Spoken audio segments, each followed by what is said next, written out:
Kisa cha Korintho kinaanza katika eneo dogo lakini lenye nguvu kubwa.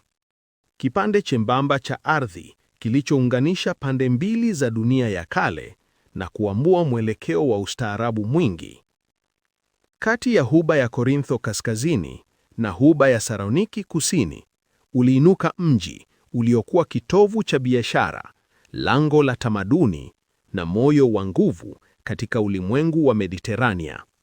Hapa wafanyabiashara, wasafiri na mataifa walikutana, wakibadilishana si tu bidhaa, bali pia mawazo, imani na mitazamo ya maisha. Wanahistoria wa kale kama Strabo walitambua faida ya kipekee ya kijiografia ya Korintho. Alieleza kuwa ulikuwa mji uliotawala bandari mbili, moja ikielekea Asia na nyingine Italia, hivyo kuwa kitovu cha biashara ya Mediterania. Wafanyabiashara, mabaharia na majeshi walipita katika isthmus yake nyembamba ili kuepuka bahari hatari za kusini mwa Ugiriki. Meli zilivutwa juu ya nchi kupitia njia ya mawe iitwayo Diolkos, ubunifu mkubwa uliookoa muda, mali na maisha. Kupitia njia hii, Korintho ilikusanya ushuru na kujitajirisha sana. Asili ya Korintho ni ya zamani sana, ikiwa na ushahidi wa makazi ya binadamu tangu maelfu ya miaka kabla ya Kristo. Iliendelea hata baada ya ustaarabu wa Mycenaean kuporomoka, na baadaye ikajitokeza kama mji mkubwa wa Kigiriki ulioundwa na hadithi na tamaa ya mafanikio. Mapokeo yanasema ulianzishwa na Sisyphus, ishara ya juhudi zisizoisha.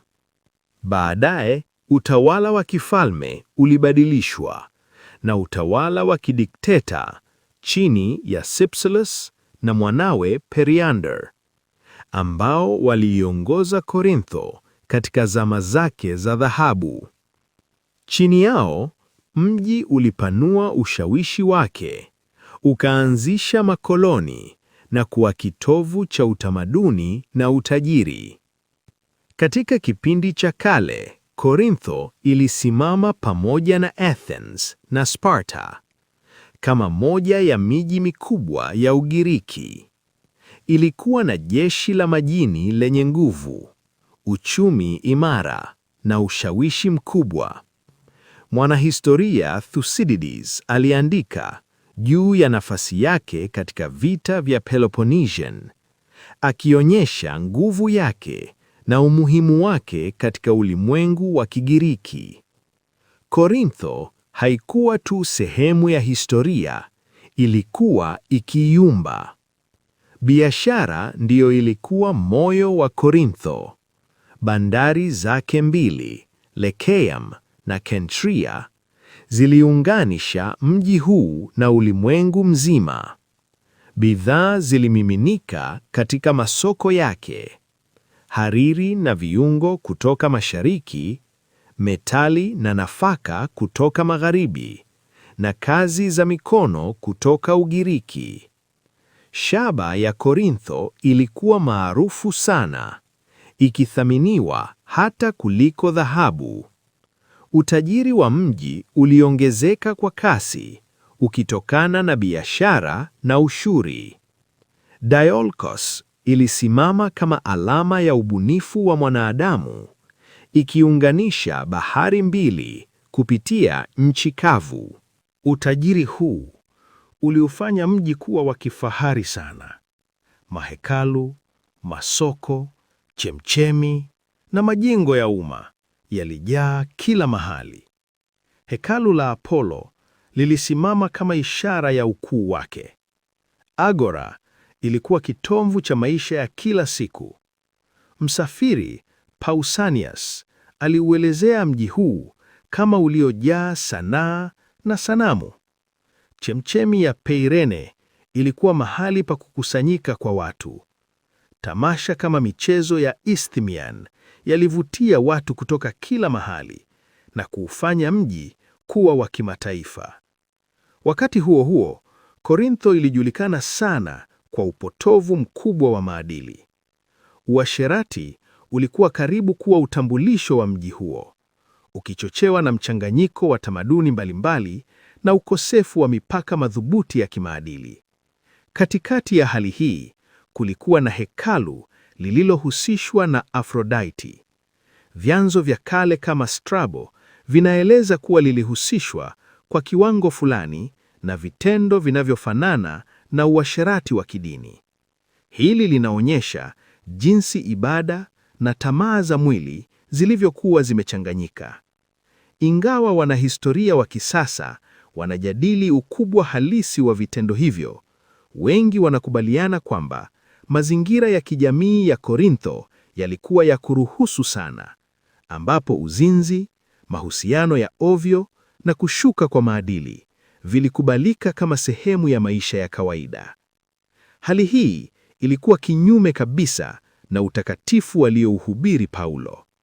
Dini katika Korintho ilikuwa mchanganyiko wa tamaduni nyingi. Miungu ya Kigiriki iliabudiwa pamoja na miungu ya Misri na Mashariki. Mji ulikuwa kama soko la dini ambapo kila mtu alileta imani yake. Pia kulikuwa na jamii ya Wayahudi waliodumisha ibada yao. Hali hii iliunda mazingira ya kipekee ya kiroho yaliyojaa changamoto na fursa. Katika mazingira haya, aliingia Paul the Apostle karibu mwaka 50 baada ya Kristo. Alikuwa Myahudi na mhubiri wa Injili aliyekuja kuhubiri habari za Yesu Kristo. Alifanya kazi ya kushona mahema pamoja na Aquila na Priscilla, huku akihubiri kila Sabato. Alipoanza kupingwa, aliendelea kuhubiri kwa mataifa. Akaanzisha kanisa lililojumuisha watu wa kawaida. Wakati Paulo alipofika Korintho, aliingia katika mji uliokuwa na shughuli nyingi za kibiashara, uliojaa watu wa tamaduni tofauti na imani zinazopingana. Kwa muda wa miezi 18, alihubiri kwa ujasiri, akiweka msingi wa kanisa imara licha ya upinzani uliokuwa unaongezeka. Upinzani huo ulitoka kwa baadhi ya viongozi wa Kiyahudi waliokuwa wanahisi kutishiwa na mafundisho yake. Hatimaye wakampeleka mbele ya mtawala wa Kirumi Lucius Junius Gallio Anaenus, wakitarajia ahukumiwe. Lakini Gallio alitambua kuwa jambo hilo halikuwa kosa la kisheria, lilikuwa mabishano ya kidini. Hivyo akaitupilia mbali kesi hiyo, na bila kujua akaweka msingi muhimu wa kisheria uliolinda kuhubiri kwa Injili ndani ya utawala wa Kirumi na kuruhusu Ukristo kuenea bila kuzuiwa haraka na mamlaka ya kisiasa. Barua za Paulo kwa Wakorintho zinaonyesha changamoto za kanisa hilo: migawanyiko, dhambi, kiburi na migogoro. Lakini pia zina mafundisho makubwa kuhusu upendo, umoja na ufufuo. Katika mji uliojaa tamaa ya mali na heshima, Paulo alihubiri ujumbe wa unyenyekevu na neema ya Mungu. Lakini historia ya Korintho haikuwa ya mafanikio tu. Mwaka 146 KK, mji uliharibiwa kabisa na Warumi chini ya Lucius Mummius. Uliteketezwa na kubaki magofu kwa miaka mingi.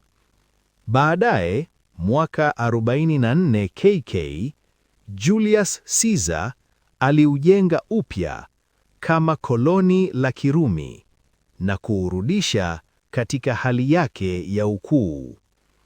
Chini ya Warumi, Korintho ilistawi tena na kuwa mji mkuu wa Akaya. Wanahistoria kama Flavius Josephus waliutaja kama mji muhimu wenye watu wa mataifa mbalimbali. Mabaki ya kihistoria yaliyogunduliwa leo yanathibitisha historia hii. Katika karne zilizofuata, Korintho ilipitia nyakati za ustawi na kushuka. Ilivamiwa na falme mbalimbali, lakini iliendelea kuishi hadi nyakati za kisasa. Leo, mabaki yake yanasimama kama ushahidi wa historia ndefu ya mwanadamu.